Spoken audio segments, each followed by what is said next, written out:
Hello students, हम फिर उपस्थित हैं अपनी नई वीडियो के साथ। ये वीडियो 10th क्लास स्टूडेंट्स और सब्जेक्ट साइंस के लिए है और आज हम आपके लिए लेकर के आए हैं एक नया चैप्टर। और चैप्टर का क्रम जो है वो थर्ड है, यानी तीसरा चैप्टर हम आपके लिए लेकर के आए हैं, क्योंकि इससे पहली वीडियो में हमने चैप्टर नंबर 2 कंप्लीट कर दिया था, टोटल समझा दिया था वो। तो चैप्टर नंबर 3 में जो इसका नाम है वो है मानव नेत्र तथा दृष्टि दोष, ठीक। और वीडियो का क्रम है 28 यानी 28। तो हम इस चैप्टर में आपके लिए जो सबसे पहला क्वेश्चन जो लेकर के आए हैं वो ये है, मानव नेत्र क्या है और मानव नेत्र की रचना को सचित्र समझाना है। यानी मानव नेत्र क्या है और इसकी जो संरचना है वो हमें स्पष्ट करके समझानी है।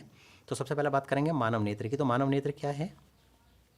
मानव नेत्र मनुष्य को प्रकृति द्वारा दी गई एक ऐसी बहुमूल्य देन है जिसकी सहायता से प्रकाश की उपस्थिति में किसी वस्तु को देखा जा सकता है या देखते हैं, ठीक है। तो क्या है मानव नेत्र?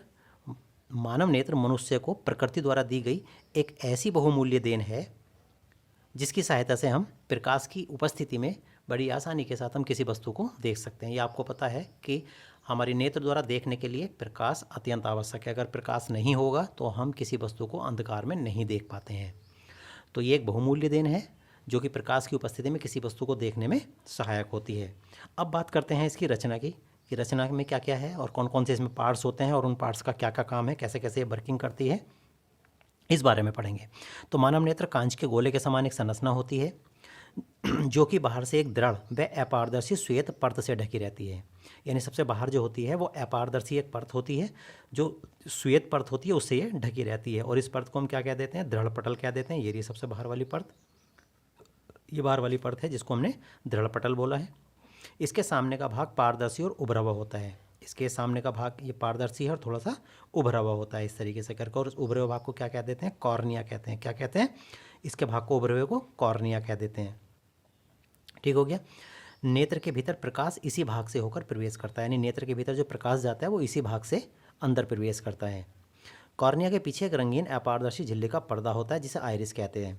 तो कॉर्निया के पीछे ये रहा एक अपारदर्शी, एक रंगीन अपारदर्शी झिल्ली का पर्दा है ये, जिसको हमने क्या कह देते हैं? आइरिस कह देते हैं। ये पर्दा है अंदर जिसको हम आइरिस कह देते हैं।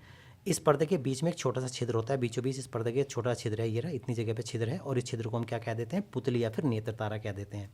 क्या कहते हैं? पुतली या फिर नेत्र तारा कहते हैं। और इसी भाग से होकर के जो प्रकाश है वो नेत्र के भीतर जाता है।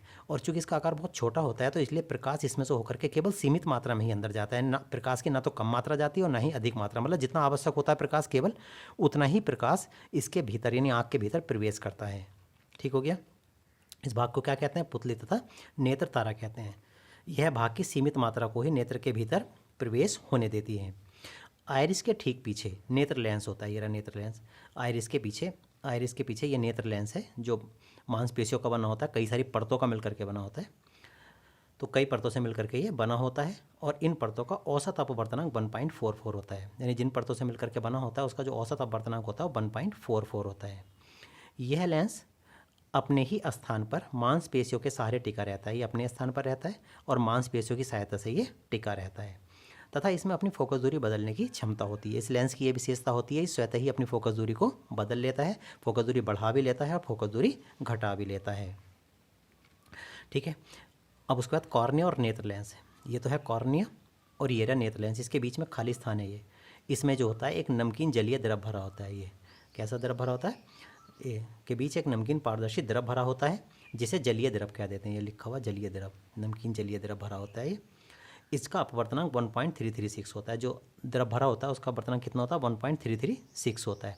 जबकि नेत्र लेंस के पीछे एक अन्य पारदर्शी द्रव और होता है। नेत्र लेंस के पीछे ये रहा, ये द्रव भरा हुआ, दूसरा द्रव भरा होता है जिसे कांच द्रव कह देते हैं, लिखा कांच द्रव। और इसका अपवर्तनांक भी कितना होता है? 1.336 ही होता है। मतलब इसका भी इतना होता है जितना कि इस द्रव का होता है। दोनों द्रवों का अपवर्तनांक बिल्कुल सेम होता है। जबकि लेंस के जो भिन्न परतें थी उनका औसत अपवर्तनांक 1.44 बताया था मैंने, ठीक है, इस तरीके से करके। तो इसको हम क्या कह देते हैं? कांच द्रव कह देते हैं। अपवर्तनांक 1.336 होता है।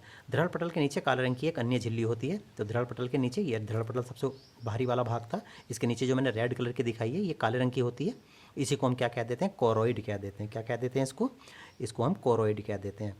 ये रहा कोरोइड कह देते हैं। काले रंग की जो झिल्ली होती है इसको कोरोइड कह देते हैं। यह झिल्ली प्रकाश के आंतरिक परावर्तन को रोकती है, यानी आंतरिक परावर्तन ना हो उसको रोकती है ये।